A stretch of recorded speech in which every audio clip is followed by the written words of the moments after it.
Welcome back to the Deep Dive. We're here to cut through the noise and give you real insight from the sources.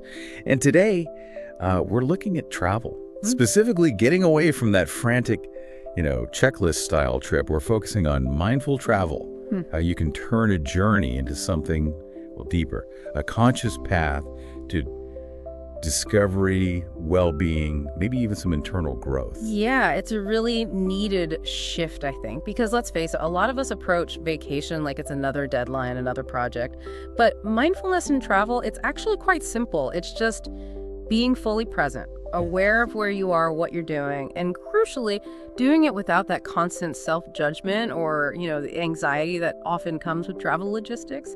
That awareness, that's the key. That's what makes travel genuinely restorative, not just escapism. Right. And we've gathered some excellent material on this. We're going to break it down into three main parts for you today. First up, how to prep your mindset before you leave, the planning phase. Second, we'll get into staying grounded during the messy part, the actual transit, flights, trains, all that chaos. And finally, how to really maximize your presence, be truly there when you're exploring your destination. Okay, so let's start with the big question. Why?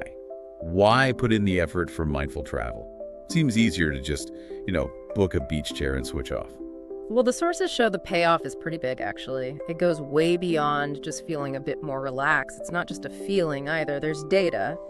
One study found travelers who intentionally did a digital detox, just 72 hours, reported something like a 40% drop in stress levels. Wow, 40% compared to people who stayed glued to their phones. Exactly, compared to those who are constantly connected. So the benefits are real. Less anxiety, yeah, but also real personal growth opportunities. And importantly, more empathy when you connect with different cultures. That stress reduction alone sounds worth it. Okay, so if that's the why, let's get into the how. It seems like this starts way before the trip itself. At home. Absolutely. The very first step, and maybe the most critical, is setting an intention. An intention, like I intend to have fun. Well, yes, but the sources suggest going a bit deeper than that. You need to figure out if your intention is hedonic, just seeking pleasure, fun, relaxation, or if it's more eudaimonic. Eudaimonic. Yeah, seeking meaning or growth, or maybe a deeper connection with the culture or nature. Deciding on that core why really helps guide your choices later on. It keeps you focused on experiences that actually align with what you want to get out of the trip, rather than just, ticking off sites from a list. Okay, I see. Setting that intention shapes the planning, and that leads right into the practical stuff, like packing. Our sources mention packing light for a light mind. Yes. Packing light is surprisingly powerful. It's like a mini lesson in minimalism. When you only bring essentials, you free yourself up. Less worry about stuff, about lost luggage. It also kind of highlights how little you actually need to be okay. It's a physical act that reflects a mental state, like trusting you'll have enough or can find what you need. I know that feeling of dread before a trip, the packing scramble. One source had a great tip for that. Don't do it all at once. Oh yeah, the gradual pack. Right. Start maybe a week or two before. Use packing cubes if you like. Just add a few things each day. Socks one day, maybe toiletries the next. It completely avoids that last-minute cortisol spike, that feeling of being overwhelmed right before you're supposed to relax. Much more mindful. And building on that pre-trip calm, here's a really interesting idea from the research. The intentional pause. So many of us work right up until the taxi pulls up. Check emails on the way to the airport. We arrive already stressed, already depleted. The recommendation is start your holiday before you leave home. Take the last day or even the first day of your vacation time, but spend it at home. Just de-stress, sleep in, cook something nice, pack without rushing, whatever feels restful. But the key is do not work. Set that boundary. That sounds great, but isn't there a risk of turning must relax joyfully into another chore, another thing to stress about not doing right? That's a fair point. And that's where the mindfulness part comes in the non-judgment. The goal isn't to achieve perfect pre-trip bliss. It's simply about making the choice to prioritize rest over productivity for that one day. If packing doesn't feel joyful, you just notice that feeling, I'm feeling a bit anxious about packing, and then you let it go. You don't judge it. And this prep phase for a truly conscious traveler also includes learning a bit about where you're going, basic geography, language phrases, local customs, laws. And when you're booking things, especially accommodation, look for places making an effort towards sustainability. Like those LED certifications we often see mentioned. Exactly. LE stands for Leadership in Energy and Environmental Design.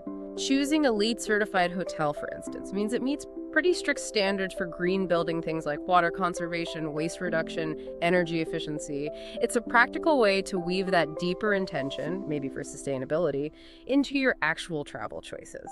Okay, so we've set the intention, packed light, maybe even took a day to chill before leaving. Now, the journey itself, this is where it gets tough for a lot of people. Airports, delays, jet lag. Right. The transit phase, this is often where good intentions crumble because it is inherently stressful sometimes. Long lines, cramped seats, unexpected changes. But here's the reframe. Instead of seeing flights, bus rides, layovers as just lost time or something to endure, see them as like containers for mindfulness practice. It's actually a great opportunity to practice being present when the external situation isn't necessarily pleasant. Good training for the rest of the trip and life, really. Makes sense. And the sources gave some really practical techniques for this, like visualization for dealing with cues. Yeah, before you even get in the line or while you're waiting, you can just close your eyes for a moment and picture it going smoothly. A short wait and easy walk to the gate. But what happens if you visualize smooth sailing and then hit a 3-hour delay? Doesn't that just set you up for disappointment, make it feel worse? That's a really important question. The sources are clear. Visualization isn't about predicting or controlling reality. It's about regulating your own nervous system. It helps you approach the situation with a calmer baseline. If the delay hits anyway, you don't cling to the visualization, you pivot. Pivot to what? To something immediate, like your breath. Deep breathing is huge. Simple, but powerful. Just focusing entirely on the physical sensation. The air coming in, filling your lungs, pausing the air going out, feeling it. The moment your mind starts yelling about the delay, "This is awful, I'll miss my connection," you gently, without judgment, bring your focus back to the breath, again and again. Okay, breath anchor. What about mid-flight anxiety? Fear of flying, turbulence, jitters. Mantras can be very helpful there. Simple, silent phrases you repeat to yourself, things like "I am safe," "I am calm," or even just breathing in, breathing out. It gives your mind something neutral, something calming to hold on to, instead of latching onto those scary what-if thoughts. Right, anchoring the mind. And what about when things really go wrong, like major disruptions, the kind of chaos we saw during the pandemic travel shutdowns? Yeah, the sources really drew on those extreme examples. When things feel overwhelming, the absolute key is to break it down. Radically simplify. Don't think about the whole huge problem, just focus on the very next step. Okay, first I need to find the airline desk. Then, okay, now I need to wait in this line, just one piece at a time. Take it one step at a time. Exactly, keep repeating that. And tied into that is reframing those anxious what-if thoughts. What if my bag is lost? What if the hotel booking is gone? The mindful move is to pull your focus back sharply to what is. What is happening right now? Right now, I'm standing in a queue. Right now, the plane is taxiing. Not the imagined future catastrophe. And another crucial piece here is compassion, especially towards others who are also stressed, like frazzled airport staff. Instead of getting angry at them. Try to see them as people under pressure, just like you. It diffuses your own frustration and honestly makes interactions much more likely to be productive. Makes sense. Beyond the mental stuff, were there physical tips too? Definitely. Simple things like avoiding caffeine and alcohol during transit, they can really amplify anxiety. Some people find carrying calming essential oils helpful, like lavender. Just a quick sniff can be grounding. And there are even simple yoga techniques you can do in your seat, like focusing on grounding breath, really feeling your feet on the floor, or using something called Hakini Mudra. Hakini Mudra, what's that? It's a hand gesture. You just gently touch the fingertips of your right hand, the fingertips of your left hand, thumb to thumb, index to index, and so on. Holding that posture is thought to help balance the brain hemispheres and promote clarity and calm. You can do it subtly under a blanket or on your lap. Interesting. Okay, so we've navigated the transit chaos. Now we've arrived. We're at the destination. How do we stay mindful here, avoid slipping back into that tourist rush? This is where the core practice really shines. It's about consciously resisting that frantic energy, that feeling you have to see everything, do everything. The checklist. Exactly. The mindful approach is choosing to slow down. Realizing that truly savoring one or two experiences deeply is far more valuable, more memorable, than rushing through 10 things superficially. Quality over quantity. And a big part of slowing down seems to be putting down the phone. The digital detox idea again? Oh, it's huge at the destination. The sources were really strong on this. Constant device use, looking up reviews for every cafe, checking maps incessantly, posting updates, it kills the magic. It removes the element of surprise, of serendipity. Takes you out of the moment. Completely. If you disconnect, even partially, you create space. Space to actually notice the place you're in, to connect with the nature around you, the sounds, the smells, to have spontaneous interactions with locals. But people want to remember their trips. That fear kicks in. If I don't get the photo, did it even happen? How do you document things mindfully? That's a real anxiety. But there are ways you could try using something that forces deliberation, like a film camera. Oh, interesting. Limited shots. Right. You have to think before you click. Makes each shot more intentional. Or another suggestion was carrying a sketch journal. Even if you can't draw. Especially if you think you can't draw. It's not about creating art, it's about the act of observing. Sketching, even badly, forces your brain to slow down and really look at the details, the shape of a roofline, the texture of a leaf. Apparently, the cognitive process of sketching encodes the memory differently, makes it much richer and more lasting than just a quick snapshot. Fascinating. It's about the quality of attention you pay, not just the number of pictures. Precisely. And this focus on attention leads right into engaging all your senses. We're so visually dominant, especially now with screens. Mindfulness encourages you to deliberately tune into the other senses. What do you smell right now? What textures can you feel? What sounds are in the background? These are often more direct anchors to the present moment. Like with food, mindful eating on vacation. Yes, instead of just wolfing down that amazing local dish, really taste it. Chew slowly. Try to pick out individual ingredients or spices. I remember that tip about eating with your non-dominant hand. Yeah, it sounds weird, but it forces you to be less automatic, more deliberate. It slows you right down. One person in the research even said it made them feel a bit awkward initially, which lowered their ego and, surprisingly, made them feel more open to chatting with people around them. It's about bringing that sense of childlike curiosity to everything. Okay, curiosity, slowing down. Yeah. But what about when things go wrong?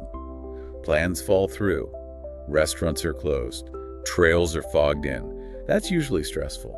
Absolutely. That's the wanting mind, as Eckhart Tolle calls it. Stress comes from being here, but wanting to be there, wanting the restaurant to be open, wanting the sun to be out. Stress is caused by being here but wanting to be there. That quote feels very relevant to travel. It really is. We're often mentally already at the next stop, checking the time for the next train, instead of just being in the market we're walking through. So, mindfulness teaches flexibility, letting go of rigid expectations. When a plan fails, try to see it not as a failure, but as an unexpected opening. Maybe the fog on the trail means you sit and just watch the mist, have a quiet, meditative moment you wouldn't have planned. Maybe the closed restaurant leads you to finding a little park bench for an impromptu sunset picnic with snacks from a local shop. It's about embracing what is rather than fighting it.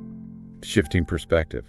And finally, the sources talked about connection, connecting with people. Yes, a really key part of conscious travel. It means giving people, locals, fellow travelers, whoever you interact with, your full attention.